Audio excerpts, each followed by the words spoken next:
Գյուրջան Կասկադ, հասանելի բնակարաններ 65 ամիս մարման ժամկետով։ Բարև ձեզ, այսօր Fast Info-ի հյուրը ռազմական փորձագետ Պահեստազորի գնդապետ Հայկ Նահապետյանն է։ Բարև ձեզ, պարոն Նահապետյան, շնորհակալ եմ հրավերն ընդունելու համար։ Պարոն Նահապետյան, Իրանա-իսրայելական պատերազմ է սկսվել, ինչ են ցույց տալիս պատերազմի այս մի քանի օրերը։ Ցանկացած պատերազմ, այդ թվում եւ ներառյալ օրինակ երկու համաշխարհային պատերազմը իր հիմքում ռեսուրսների նվաճման համար էր, ասենք տարածքներ, մարդկային ռեսուրս, ընդերք, ազդեցություն, որոշակի առումով նաեւ գաղափարական ազդեցություն։ Իրանի եւ Իսրայելի այս ռազմական բախումը, որը դեռևս եւ սկզբունքորեն չի վերաճել պատերազմի։ Պատերազմի համար կամ ներգրավող ուժերի, միջոցների, ես նկատի ունեմ ռազմական եւ մարտական խնդիրների կատարումն է, որտեղ պատերազմի համար նվազագույնը օրինակ Իսրայելը պետք է հաղթի Իրանին։ Առանց ցամաքային օպերացիայի, նույնիսկ եթե ներսում Իրանի որոշակի ներքաղաքական խժեցություններ առաջան հաշվառնը, որ Իրանը բազմազգ երկիր է, դա հարցի լուծում չի։ Այսինքն մենք այս բանը արձանագրենք, սա ավելի խիստ եւ ավելի շատ հրթիռներ օգտագործող օպերացիան է, ինչպես եղավ անցյալ տարի հոկտեմբերի 1-ին իդեպ, երբ Իսրայելը կրկին հարվածեց Իրանը պատասխան հարվածներ տվեց։ Այս ռազմական բախումը, որը ունի վտանգ վերաճել պատերազմի, իր հիմքում հոգևոր է, կամ միստիկ, ասենք այսպես, ավելի շուտ։ Սա էականորեն տարբերում է ցանկացած ռազմական բախումներից, որտեղ վերջին հաշվով ցանկացած ռազմական բախման արդյունքում, եթե մեկը պարտվում է, հանձնվում է, կնքվում է կապիտուլյացիոն ակտ, այնպես չի, որ այդ պատերազմի ժամանակ առավել ակտիվ գործունեություն ծավալած անձանց նկատմամբ հաղթող երկիրը որոշակի քրեական հետապնդում իրականացնում է, բայց սկզբունքորեն ֆիզիկապես չի ոչնչացնում, ասենք, պարտված երկրի ամբողջ բնակչությանը։ Իսկ այստեղ այդ վտանգը կա։ Եվ Իսրայելը եւ Իրանը ավելի շուտ հիմնվում են որոշակի իրենց սուրբ գրային իրողությունների վրա, մասնավորապես Իսրայելի հիմքը փրկչի գալուստը դիմավորելն է, Մաշախի, որի համար պետք է ժողովուրդը երրորդ տաճար կառուցել եւ որի համար 5 միլիոն պաղեստինցիներին Իսրայելի տարածքից պետք է ուղղակի վտարել, տարբեր ձևերով։ Իսկ ասենք Իրանի դեպքում էլ իրենք էլ սպասում են իրենց մեծ մարգարեի առաջնորդի Մահդիի գալուստին, որը որ չարին սպանում է կամ սատանային, այսպես, հա։ Երկուսի հիմքում էլ միստիցիզմն է եւ այն երկրները, որոնք պատերազում են ունենալով հիմք գաղափարական առումով հոգեվոր ընկալումներ, իրենց սուրբ գրային ընկալումները, իրենք միջև վերջ գնացող են իդեպ։ Այնպես չի, որ ասենք ճանապարհի կեսին կարող է կանգնել։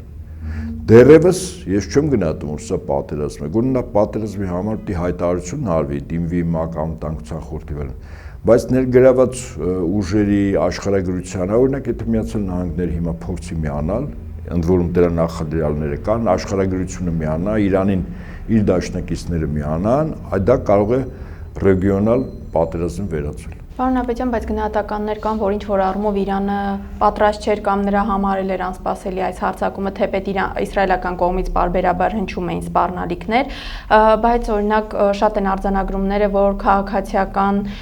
բնակչության շրջանում Իրանի զոհերը ավելի շատ են, զինվորական, ռազմական վերնախավում կան մեծ թվով զոհեր, եթե համեմատենք Իսրայելի հետ, նույն միջուկային ոլորտի գիտնականների սպանությունները, ինչպես է գնահատում Իրանի պատրաստվածությունը եւ արդյոք Իրանը կարողանում է եւ կկարողանա երկարաժամկետ հեռանկարում դիմակայել Իսրայելի հարվածներին։ Այն հարվածը, որ Իսրայելը առաջին 2 օրը հասցրեց, հիմնականում Իրանի ռազմական, քաղաքական, հոգեվոր եւ գիտական վերնախավին, այո, դա Իրանի համար շատ ցավոտ է, բայց դա չի նշանակում, որ այդ հարվածից հետո Իրանը ընկրկելու է հետ քայլի անելու կամ փորձելու է անգամ հանձնվել։ Չկա նման բան։ Ցանկացած հրամանատար ունի իր տեղակալները։ Այո, ինչ որ ժամանակի առումով, որոշակի առումով շահեկան վիճակում Իսրայելի, սա Իսրայելի հատուկ ծառայությունների աշխատանքի արդյունքն է, հա, մի ծառայություն։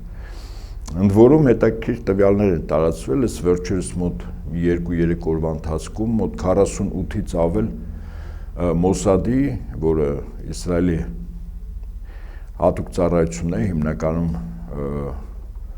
հետախուզությունը գործակալներ են բացահայտվել։ Եվ գիտեք, այդ գործակալների քաղաքացիների մեծ մասը Հնդկաստանի քաղաքացիներ են։ Իդեպ մեզ երևի թե ինչ-որ ձևով մտածելու, խորհելու տեղիք տալիս է, որտեղ այդ հարվածները հասցվել են հիմնականում ահաբեկչական գործողությունների, ասենք ավտոմեքենաներ պայթեցնել, անօթաչու թռչող սարքեր, որ բեռնատար մեքենաների մեջ տեղակայված են եղել, այդ պահին աշխատացնել եւ այլն։ Հա, սա ընդունում ենք, որ Իսրայելի հատուկ ծառայությունը լավ է աշխատել, բայց սա մի էլեմենտ։ Երկրորդ էլեմենտը այդ նույն հատուկ ծառայությունը բացի Իրանի վերնախավին ռազմական, քաղաքական, հոգևոր, գիտական հարվածելուց ինքը խնդիր է դրել ոչնչացնել առավելագույն բալիստիկ հրթիռների կայանքներ, որից արձակվում են հակաօդային պաշտպանության, հակահրթիռային պաշտպանության եւ ռադիոլոկայական պայքարի միջոցներ։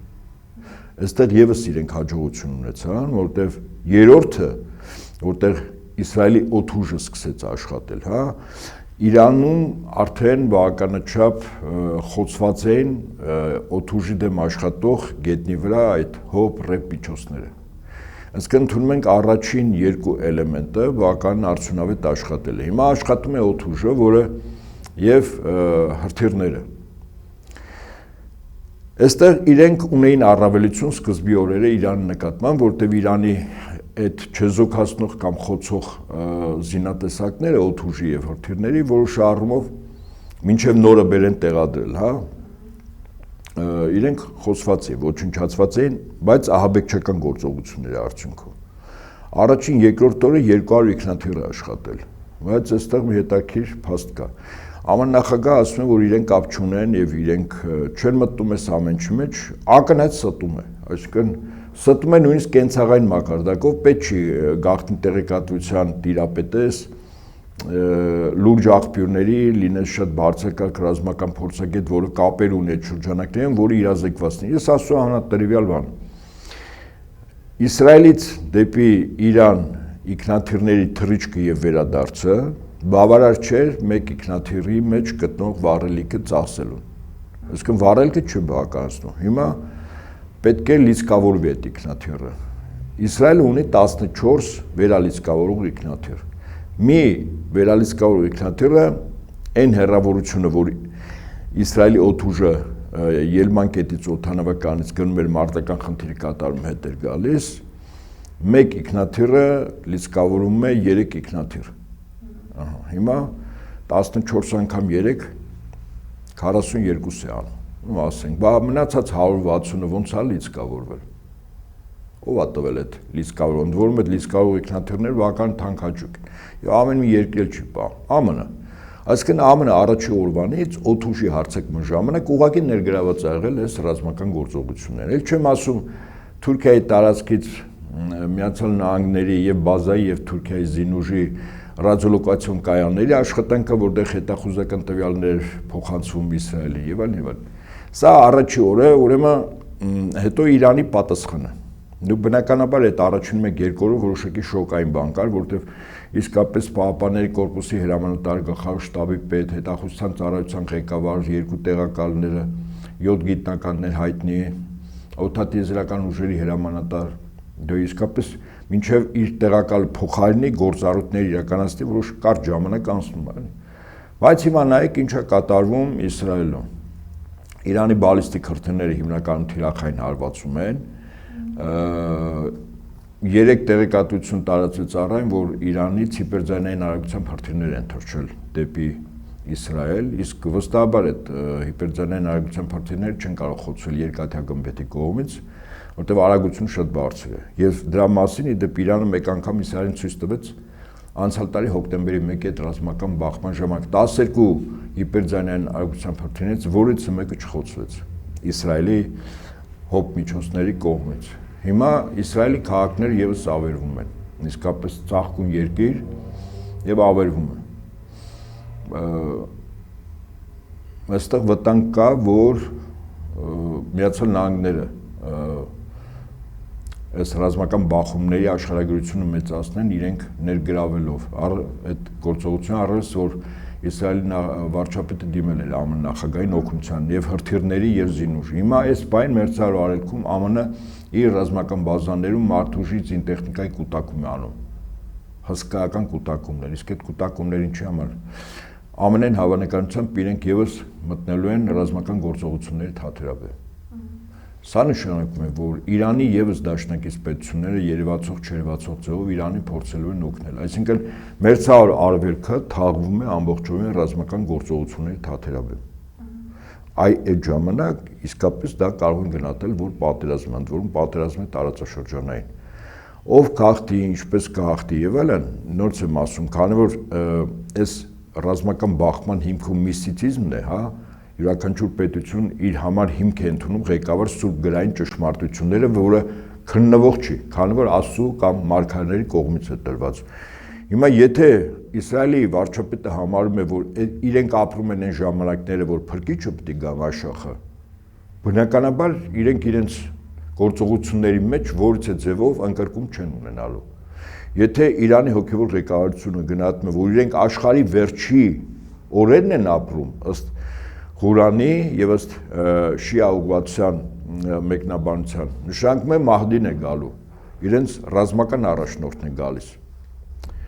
Եվ եւս Իրանը իր առես, որ Իրանի կրոնապետություն է, հա, իրենք եւս հետ քայլ չեն անելու։ Եվ այստեղ վտանգը առավել քան մեծ է միջուկային պատերազմի։ Եթե տեսականորեն Իսրայելի եւ Միացյալ Նահանգների ռազմաքաղաքական ղեկավարությունը գնահատեցին, որ կորուստները Իսրայելի անհամեմատ շատ ավելի մեծ են, քան իրենք սպասում էին, ապա ես չեմ բացառում, որ միջուկային զենքի կիրառում լինի կոնկրետ Իրանի տարածքում։ Ընդ որում դրանից առաջ կանխարգելիչ 2 օր առաջ Պակիստանի ղեկավարությունն էր ասել, որ եթե Իրանին միջուկային հարված հասցվի, իրենք պատասխան կտան։ Այստեղ էլ արդեն գալիս է ավելի շուտ ոչ թե պետությունների շահեր, այլ հավատքի դաշտ։ Տեսեք, Պակիստանը, որտեղ սունի մահմեդականներ են, առանձնապես Իրանի հետ տենց մեծ սիրով չեն ապրում, ինչու որտեղ Պակիստանում եւ Իրանում ապրում է մի էթնիկ խումբ, որը Իրանի տարածքում փորձում է անկախ պետություն ստեղծել։ Պուշտունների մասն է, 3 պետության տարածքում են Աֆղանստան, Պակիստան եւ Իրան, հա, բայց նույնիսկ Պակիստանի ղեկավարությունն ասաց, եթե միջուկային հարված Իրանը ստանա, իրենք հարվածող կողմին պատասխանում, որտեղ Պակիստանը եւս միջուկային տերություն է, այսպեսի բաներ։ Պարոն Նահապետյան, ուր մնաց Դոնալդ Թրամփի ասած խաղաղությունը, եւ նկատենք, որ օրինակ հիմա շատ են գնահատականները, որ Իրան-ԱՄՆ բանակցությունները միջուկային ծրագրի շուրջ ընդամենը միֆ էին, ինչ որ բլեֆի ժանրից մի բան, որպեսզի Իսրայելին մի կողմից հնարավորություն տրվեր պատրաստվելու Իրանի դեմ հարձակման համար, մյուս կողմից հիմա այս գործողություններով Իսրայելը փորձում է Իրանին ստիպել, որպեսզի բավարարի Թրամփի բոլոր պահանջները։ Եկեք այսպես նայենք, հա, յուրաքանչյուր պետություն ինչ որ գործողություն է ռազմական բախման ժամանակ անում է, սպասարկում է իր շահը։ Իսրայելի համար, ինձ համար հստակ է, պարզ է, ես դրա մասին շատ ավելի վաղուց եմ ասել, կոնկրետ Բենյամին Նեթանյահուի եւ ռազմաքաղաքական ղեկավարության գործողությունները հիմնվում են Սուրբ գրային Թալմուդի Թորայի հիման վրա։ Մեծ Իսրայել եւ Մաշախի փրկչի դիմավորումը։ Այսա է։ Այդ դեպքում իրենց համար սահմաններ, պետություններ, հասկացություններ գոյություն չունեն։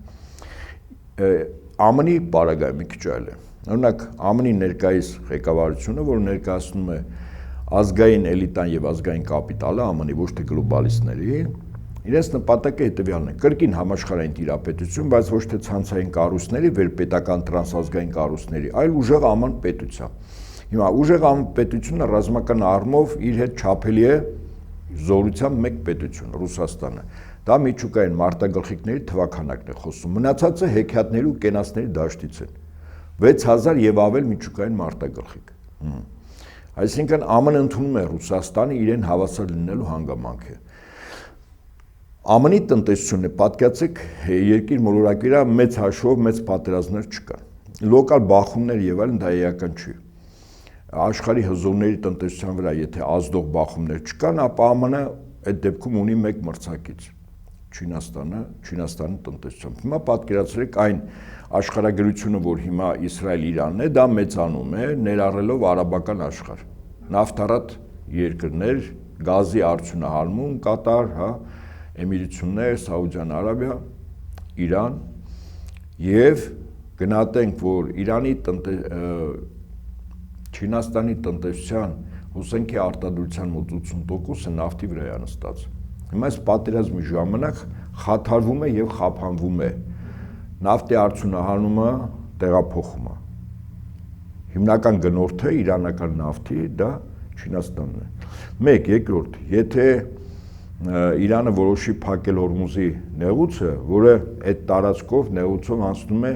արտահանվող նավթի աշխարհի 40%-ը։ Գները դուք պատկերացնում եք ինչ է դառնալու նավթի գները։ Մի քանի անգամ թանկելու է, հիմա մոտ 30% է թանկել, բայց մի քանի անգամ։ Սա նշանակում է նախ ընդհատումներով են Չինաստան նավթ մտնելու եւ գները մի քանի անգամ, իսկ հիմնական ապրանքի արտադրության մեջ ինքնարժեքի վրա էական հոսանքն է ազդում։ Եթե նավթի գինը թանկ է, հոսանքը թանկ է, հոսանքը թանկ է, ապրանքի գինի ինքնարժեքը թանկ է եւ շուկաներում մրցակցությունից ընկնում է։ Այս էլ ձեզ Չինաստանի տնտեսությունը ծնկի բերելու ԱՄՆ ծրագիրը։ Այսինքն ինքը այս պատերազմով ԱՄՆ իր համար ստրատեգիական խնդիրը Չինաստանի տնտեսության հարվածելն է։ Ինքը լավ գործիք է ընտրել, մոտիվացված, սուրբ գրային ըստ իրենց ճշմարտությունների վրա հիմնված եւ ռազմականացված, իսկ Իսրայելը ռազմականացված պետություն է, մարդիկ հիմնական մոտիվացիաց են պատերազմելու մի պետություն։ Այդ Բիգֆորյան քուղը հենց Իսրայելն է կպցնում, հա, բարձր ասում, թե ընթացքում որ պետությունը ոնց կմտնի, ինչ կլինի եւ այլն, դա այնքան երկրորդական է։ Եվ սա եկեք զուգահեռենք առաջին երկու համաշխարհային պատերազմների հետ։ Եվրասիական տարածքի եւ մերձավոր արևելքի ավեր ԱՄՆ հարստանում էր առաջին համաշխարհային պատերազմ, երկրորդ համաշխարհային պատերազմ հիմնականում եվրասիական տարածքի Եվրոպա-Ասիա ավեր, որոշ կռիվներ մերձավոր արևելքում քիչ, ԱՄՆ հարստանում է, որտեղ վաճառում էր զենք, սնունդ, հագուստ, զինամթերք, իսկ պատերազմի ավարտից հետո ինչ ԱՄՆ արտադրում էր, ցանկացած բան, երկրները գնում էին, որտեղ իրենց մոտ ամեն ինչ ավերված էր, հա։ ԱՄՆ-ի արտադրական պոտենցիալը կամ ԱՄՆ-ը իր թռիչքը տնտեսության առումով աշխարհի համախառն արտադրանքի 50%-ն է տվել, բայց դա պատերազմից հետո։ Հիմա չեք գտնում, որ նույնն է։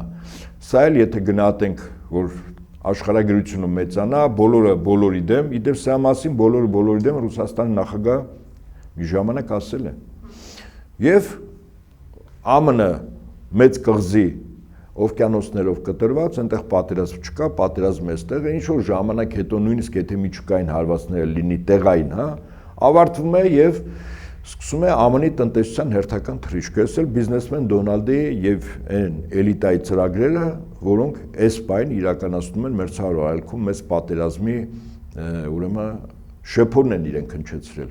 Սա դեռ մեծ պատերազմը չի սկսի։ Այ մեծ պատերազմը որ սկսի, Հարավային Կովկաս, Միջին Ասիա ցանկել են ամբողջովին ներգրավելու են այդ պատերազմի մեջ։ Այդ պատերազմը մեր դուրնել է չոքելու։ Իդեպ օրինակ 3 ցույց տրվեցին Պակիստանի եւ Իրանի սահմանում անցակետեր կան։ Պակիստանը Իրանի սահմանակից երկիր է։ Ժողովուրդը, փախստականները գնում են դեպի Պակիստան։ Անցակետերը ջարդում են, դե բնականաբար սահմանապարները չեն կրակի։ Չկարծում, որ մենք այդ վտանգ ունենք։ Օրինակ Իրանից Նախիջևան, իսկ դրանք ազերիներ են հիմնականում։ Այս Նախիջևանից ասենք իրենք ցանկանում են ոտքով գնալ Ադրբեջան, ոնց գնան։ Հայաստանով։ Առավելս որ Նախիջևանից Ադրբեջան Իրանով ճանապարհը արդեն փակ է, 3-4 օրվանից փակվել է։ Այսինքն Նախիջևան անկլավային է դառնում։ Առաջ Իրանով ճանապարհ կար։ Հիմա եթե այնտեղ պատերազմ է փակ է, ինչ են ասելու։ Ասել են մենք ուզում ենք գնալ հումանիտար Միջանցք։ Իդեպ եթե Փաշինյանը այս կարծում եմ առավել քան համոզված եմ, Էրդողանը հանդիպի, առաջին պայմանը որ դնելու է, Բալիկի վրա հայրիկը, ասելու է հումանիտար Միջանցք է տալու, որովհետև 100,000 մարդիկ դուրս են գալու միլիոնավոր, կես իմ երկիրը, կես Ադրբեջան, իմաստն էլ ձեր երկիր։ Դու էլ քո տարածքով Բալիկ ջան, կտաս հումանիտար Միջանցք։ Իհարկե փախստականների պատրվակով այդ տարածքից մի հսկական կտոր կտրվի, իդեպ փախստականները ամբողջովին Հայաստանի տարածքից դուրս չեն գալու են վրանները այդտեղ խփեն 100,000-ներով մնան։ Փաշինյանները ասելու է դե մենք մարդասեր ենք, ու այդ մարդկանց պատերազմից փախած մարդկանց չենք ոչնչացնի, թող ապրեն, մենք հետո իրանց հետ ապրել ենք, ժամանակին իրանք մեր հետ են ապրել, չէ՞։ Ալթայից դուրս եկած թյուրքական ծագում ունեցող ցեղատեսակները աշխարհի կենտրոնիները այդպես դարձան։ Սկզբից խաշնարած էին, անասնապահ էին, գալիս էին, մենք էլ այդպես լուրջ չենք վերաբերում, մենք հույները, հա, սերբերը եւ այդպես շարունակ, հետո տեր դարձան այս երկրի դրախտավայրի աշխարհի խաչմերուկին։ Պարոն Նահապետյան, ներողություն խնդրում, նույն Թուրքիան եւ Ադրբեջանը բազմիցս հայտարարում են, որ Իրանի Ատրպատական նահանգում ապրող թուրքախոսները իրենց իրավունքներն ունեն, պետք է միանան մայր հայրենիքի եւ այլն։ Հիմա ինչու հայտարարություններ չեն հնչում եւ ինչու օրինակ Իսրայելի դեմ նրանք չեն խոսում, որը հրթիռակոծում է իրենց հայրենակիցներին, այսպես ասած։ Ատրպատականում ապրող ազարի իրանական բարձրավանդակի ժողովուրդը դա բացառապես թուրքական աշխարհի հետ որևիցե առնչություն չունեցող։ Բայց Թուրքիան եւ Ադրբեջանը այդ մասին թմկահարում են, թե նրանք եթե իրենք շահերին պետքա թմկարել, հա, ուրեմն նախ ծագումնաբանությունը, իրենք թուրքական ծագում չունեն, թրքախոս են, շիա մահմեդական են, Օսմանյան կայսրության ժամանակ են դարձել թրքախոս, հավատը պահել են, շիա են։ Իդեպ այսօր Իրանի Իսլամական Հանրապետության ի պաշտոնի առաջին երկու դեմքերը Սեյիդ Ալի Խամենեին, երկկողմանի ազարի է, երկու կողմից էլ։ Երկրի նախագահը Փեժեսքյանը մի կողմից ազարի է, մյուս կողմից քուրդ է։ Այսինքն առաջին երկրորդ դեմքերը այդ երկրի ստատուսով, հա, ընդհանրապես պարսկական ծագում չունեն։ Հիմա հետաբար կապ չունի Թուրքիան եւ Ադրբեջանը ինչ կխոսեն, նախ ազգակցական, կրոնական, հավատային ոչ մի կապ չկա։ Բայց դա որպես միջոց օգտագործում են, իհարկե օգտագործելու են։ Հիմա եթե իրենք սրծավեն, տրամագծորեն Թուրքիան եւ Ադրբեջանը չպետք է օգնեն իրենց հայրենակիցներին ու հավատակիցներին Իսրայել պետությանը, որը կոնկրետ սպանում է այդ մարդկանց, չէ՞ նաեւ խաղաղ բնակիչներ, բայց օգնում են էլ ոնց։ Ազատագրված տարածքներում այդ 5 շրջաններից 3-ում եւ նաեւ Լեռնային Ղարաբաղում կան օդանավականներ, որոնք ռազմական նշանակության են։ Ես չեմ բացառում, եթե այդտեղից չեն թռչել ինքնաթիռներ, ապա վստահաբար թռչելու են։ Անօթաչուներ ամենայն հավանականությամբ աշխատել են։ Հետախուզական տվյալներ հավաքում են Իրանի սահմանից Իսրայելի հատուկ ծառայությունները, որ գտնվում են Ադրբեջանում։ Ես չեմ բացառում, որ դիվերսիոն ներթափանցումների մի մասը Ատրպատականով, այսինքն ազերիների մոտով անցել են դեպի, ասենք, մտելով Թավրիզ, հետո Սպահան, Թեհրան, մյուս մեծ քաղաքներ եւ այդ ահաբեկչությունը, որ անում են, նաեւ դիվերսիոն խմբերն են անում։ Նույնը Թուրքիային։ Հիմա Թուրքիան, եթե հրապարակավ կեցվածք է դրսևորում Իսրայելի դեմ, ինչու է օգնում հետախուզական տվյալներ, քո երկրի տարածքի լրջագույն ռադիոլոկացիոն կայանները օգնում են։ Էլ չեմ ասում, որ Իսրայելի նավթի մոտ 70%-ը դա Ադրբեջանի Բաքու, Թբիլիսի, Ջիան նավթամուղով բերվող նավթն է, որը Թուրքիայի Միջերկրածովյան ափի Ջեյհան նավահանգստում նավթամուղը լցվում է տանկերներ են նավթը, հետո տանկերներով Թուրքիայից տեղափոխվում է Իսրայել։ Այսինքն Թուրքիան խիստ առարկայական օժանդակություն է ցույց տալիս Իսրայելին, Ադրբեջանը խիստ առարկայական օժանդակություն է ցույց տալիս Իսրայելին։ Եվ եթե ոմանց թվում է, որ Իրանը դրա մասին չգիտի, իրենք խիստ սխալվում են։ Եթե գործը հասավ այնտեղ, որ արդեն բացահայտ կերպով Ադրբեջանից Իրանի ուղղությամբ ռազմական գործողությունների ներգրավվածություն պետք է լինի, տարբեր ձևով, հա, օդանավականների, ցամաքային զորքերի եւ այլն, Ես վստահեցնում եմ, Իրանը հարվածելու է։ Հարվածելու է Ադրբեջանին, նույն Բաքվին է հարվածելու։ Բաքուն ինքը նավթի տակառ է, պատկերացրեք։ Մեծ նավթի տակառ։ Բաքվից թե ինչ կմնա, Աստված գիտի։ Եվ այդ ժամանակ հաշվի առեք, որ Կասպից ծովի առափնյա շրջաններում հիմնականում բնակվում են ծագումով իրանական բարձրավանդակի ժողովուրդ թալիշները։ Այսինքն նաև Ադրբեջանում չեմ բացառում, որ լուրջ անջատողական տրամադրություններով իշխանափոխության գործընթաց գնա։ Այսինքն որ լեզգիները, դագերը, թալիշները, հա, որոնք մի մասը կովկասյան բնիկ ժողովուրդներ, մի մասը իրանական բարձրավանդակի ժողովուրդներ, եւ այս կովկասյան թաթարներին իդեմս, ասենք, Ալևի խմբակի մի մասն էլ քրդական որոշակի ծագում, ուղղակի կարող է Կասպից ծովը լցնեն։ Այսինքն այդ վտանգը կա։ Եվ երբ ժամանակին ես ասում էի, որ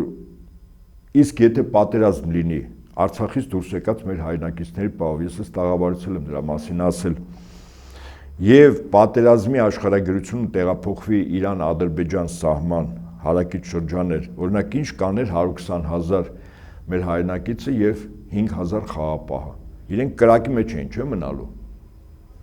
Ռումբերը, հրթիռները Իրանից թռչում էր դեպի Ադրբեջան, որը մոտ ապագայում,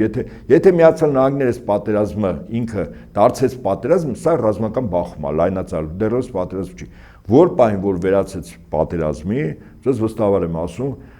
Իրանից Ադրբեջան հարվածանելու, որտեղ առաջինը Ադրբեջանը ինքը խփելու է Իրանին։ Տարբեր ձևով Իրանը բացահայտելու է, ֆիքսելու է, դիմելու է ՄԱԿ անվտանգության խորհուրդ, որ այլ երկրներ Իսրայելի կողմից ներգրաված են իր դեմ ռազմական ագրեսիա, այսինքն իրավական հիմքերն է ստեղծելու, որից հետո ինքը հարվածելու է Ադրբեջանին։ Այդ հարվածների ժամանակ հրթիռներ թռում էր։ Այդտեղ պատկերացրեք ժամանակին, եթե դուրս չգային, ապրում էին ովքեր հայերը։ Պարոն Աբետյան, ներողություն եմ խնդրում, բայց նույն տրամաբանությամբ օրինակ Իրանում էլ ներքին խժդժություններ չեն սպառնում։ Իհարկե սպառնում են։ Առաջին փուլում Իսրայելը խնդիր ունի ներքին խժդժություններով իշխանափոխություն։ Ինչու, որտեղ ռազմական տեսանկյունից Իրանին հաղթելու համար պետք է ցամաքային օպերացիա։ Այն ինչ որ մենք տեսնում ենք, սա օդային օպերացիան է, զինտեխնիկայի, հրամկազմի, ղեկավար հրամկազմի, քաղաքական, հոգևոր ոչնչացման միտված գործողություններ են, բայց Իրանին հաղթելու համար, եթե ռազմական տեսանկյունից պիտի հաղթեն, վստահաբար ցամաքային օպերացիա 1.5 միլիոն զին անձնակազմ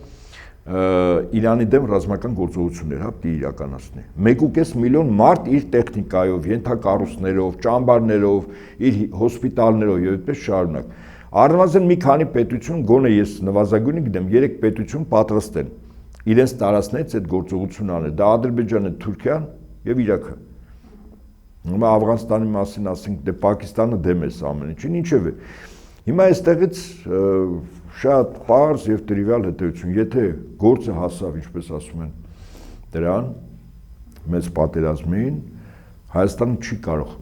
մենք անմասն մնալ, այսինքն մեր երկրի հարավը կարևոր ստրատեգիական նշանակություն ունի եւ Իրանի համար, եւ Թուրքիայի համար, եւ Ադրբեջանի։ Ինչքանով ենք մենք կարողանալու պաշտպանել այդ տարածքը, կամ կարող են 100,000-ավոր փախստականներ իսկապես գալ։ Ոնց ենք այդ փախստականներին, ոնց ես դիմագրավելու, ինչքան ես թողելու։ Իսկ ասենք այդ հարցերը ինչքանով է քննարկվում, ինչքանով են մասնագետները պատրաստ, ես բավական տխուր վիճակ, ես չեմ ուզում շատ փակագծեր բացել, որովհետեւ մարդկանց մոտ հուսալքությունը, հիասթափությունը, ինչպես ասում են, առավելագույնի չհասնի, բայց իսկապես վիճակը շատ լուրջ է։ Իսկ եթե Ադրբեջանը ամբողջովին ներգրավեց այս պատերազմի մեջ, ես ժամանակին ասել եմ, հիմա էլ եմ կրկնում, Ադրբեջան պետություն գոյություն չի ունենալու։ Եթե անգամ պիտի ստեղծվի մեծ Ադրբեջան ինչ-որ տարածքով, դա իրանական Ադրբեջանն է Թավրիզ կենտրոնով, այսինքն Իրանի տարածք է դառնալու։ Եվ Ադրբեջանը մասնատվելու է 3 պետության մեջ, եթե գործը հասավ այդտեղ, 3 պետություն՝ Իրան, Ռուսաստան, Հայաստան։ Սա է Ադրբեջանի վերջաբանը լինելու։ Եթե իրենք ԱՄՆ-ին ներգրավելուց հետո բացահայտ կերպով, ես կարծում ԱՄՆ-ը որ մտավ, շատ պետություններ ուղղակի մտնելու են, հաշվի առնելով, որ եթե իրենց ավակը վստահաբար բաց ձևով պատերազմի մեջ է ներգրաված, իրենք կողքից կարող են, այսպես մտնել։ Այդ թվում նաև Ադրբեջանը, որտեղ Ադրբեջանը Իսրայելի համար կարևոր ստրատեգիական նշանակություն ունեցող եւ տարածքային եւ դաշնակից պետություն։ Շատ լավ, շնորհակալ եմ հարցազրույցի համար։ Բարի։ Այսօր իմ հյուրը ռազմական փորձագետ Պահեստազորի գնդապետ Հայկ Նահապետյանն էր։ Fast-Info-ի հաղորդումներին արագ հասանելիություն ունենալու համար կարող եք բաժանորդագրվել YouTube-յան մեր ալիքին։ Համախմբենք եւ փրկենք հայրենիքը ներքին ու արտաքին թշնամուց։ Մինչ նոր հանդիպում։